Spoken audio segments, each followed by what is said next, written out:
BFM Business, midi 15h, le 12-15, Edwige Chevrillon. Vincent Schricky, bonjour. Bonjour. Vous êtes directeur général du Centre d'analyse stratégique et vous avez planché avec Benoît Cœuré du Trésor, vous avez planché sur 5 scénarios de croissance pour la France en 2030. Alors bien sûr, on va revenir un peu sur les modalités, les déterminants de notre croissance française. Mais juste déjà, lorsqu'on regarde les 5 scénarios, il y a un scénario noir qui prévoit une croissance 1,6%. Et puis vous avez les scénarios le plus optimiste qui est à 2,6%, 2,3%. Ça, à horizon 2030, ça veut dire que vraiment le retour de la croissance dans les 3-4%, c'est inenvisageable. Bon, d'abord, des scénarios, c'est pas des certitudes. Non, on peut toujours avoir des bonnes surprises, comme on peut en avoir des mauvaises, on espère plutôt des bonnes. Ceci dit, il faut bien voir que même une croissance de 2,3% sur la période dont on parle, c'est-à-dire sur 20 ans, en cumulé, ça fait beaucoup. Oui, mais par rapport à la croissance américaine, à la croissance des pays émergents, j'en parle même pas, c'est petit. Les pays émergents, ils sont dans la situation où nous, on était à la période des 30 Glorieuses, qui était une situation de rattrapage. Quand on est très en retard sur les économies les plus avancées, très en retard, c'est les pays émergents, un peu en retard, c'était la France des 30 Glorieuses par rapport aux États-Unis, eh ben, on peut rattraper. On peut avoir ces nouvelles technologies qu'on apporte en quelque sorte des meilleurs performeurs, pour parler comme ça. Là, on n'est plus dans cette situation. Pour aller chercher une croissance nouvelle, alors qu'on est déjà proche des pays les plus riches, les plus avancés, eh bien, il faut aller la chercher avec des innovations, avec en conquérant des nouveaux marchés. Ça, c'est plus difficile. Oui. Mais si on est à 2,3%, par exemple, qui est notre scénario effectivement le plus favorable, ça veut dire qu'entre 2010 et 2030, la richesse en termes réels des Français augmente de 50%. C'est considérable. Oui. Est-ce que ça veut dire quand même, parce que c'est tout l'enjeu du reste de votre rapport, hein, c'est que la France reste la 5e puissance mondiale. Est-ce que ça sera possible ? Alors oui, c'est possible si effectivement on est sur des scénarios plutôt favorables, de rester à la 5e puissance mondiale, pas indéfiniment, parce qu'il y a des pays qui vont nous rattraper, simplement parce qu'ils ont des populations beaucoup plus importantes et qu'à partir du moment où ils ont une croissance de rattrapage, ça va finir par arriver.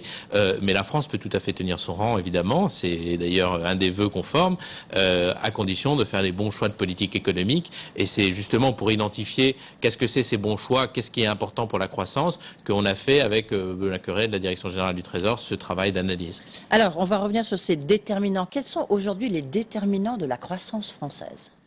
Les déterminants de la croissance française, comme de la croissance de tout oui, mais pays. Restons sur la France. Voilà, en fait, il y a 3 choses en gros. C'est le capital, arriver à avoir du capital, des machines, des entreprises, le travail, avoir une main d'œuvre qui soit la plus nombreuse possible à être au travail, et la productivité, ce qui est peut-être le plus difficile à apprécier, mais c'est avoir les innovations, l'organisation du travail la plus efficace pour que, par rapport à la quantité de capital et de travail qu'on a, on soit les plus efficaces possibles. Et c'est ça, en fait, la clé de la croissance future. Oui, mais vous dites que la France doit changer la nature de sa croissance pour qu'elle reste soutenable. Quand on dit soutenable, ça veut dire qu'elle dégage suffisamment de richesse et d'emploi, parce que c'est quand même la principale clé, c'est l'emploi et la création de ces emplois et de la diminution du nombre de chômeurs. Bien sûr.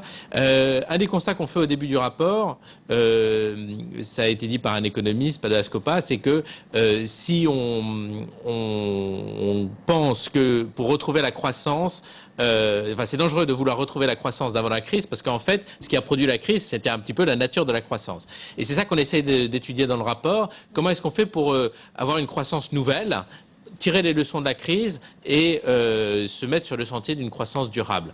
Alors, plusieurs exemples, en particulier 2, qui sont ceux qui sous-tendent notre scénario le plus favorable. C'est de dire, par exemple, avant la crise, on avait une croissance, mais qui en partie, notamment dans d'autres pays que la France, mais aussi en France, était assise sur des innovations financières qui créaient pas nécessairement de la valeur.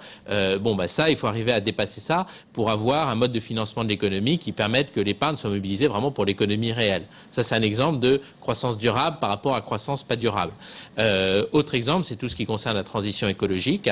On est face à des défis écologiques qui sont majeurs. Pour réussir le défi du changement climatique, pour s'adapter à un monde où les matières premières sont plus chères, pour réussir ça, il faut avoir une croissance d'une nature nouvelle, avec des technologies nouvelles. Ça aussi, c'est un vrai enjeu pour la croissance de demain. Ouais.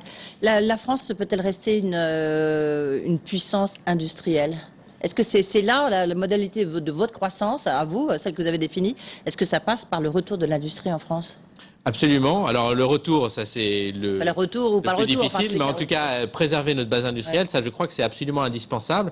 Une des choses qu'a montré la crise, c'est que le fait d'avoir des pays qui étaient très spécialisés, soit dans la finance par exemple, on a des exemples en tête, soit dans l'immobilier, on a d'autres exemples en tête, c'était dangereux.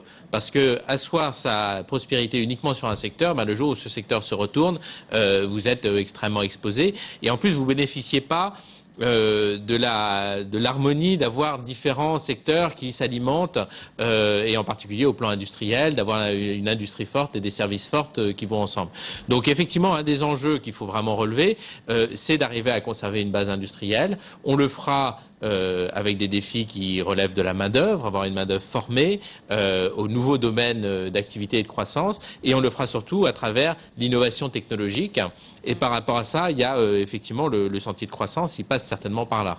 Oui, et puis ça passe par les investissements. On va marquer une pause et justement on reviendra dans le détail sur les 5 scénarios que vous avez identifiés pour la France.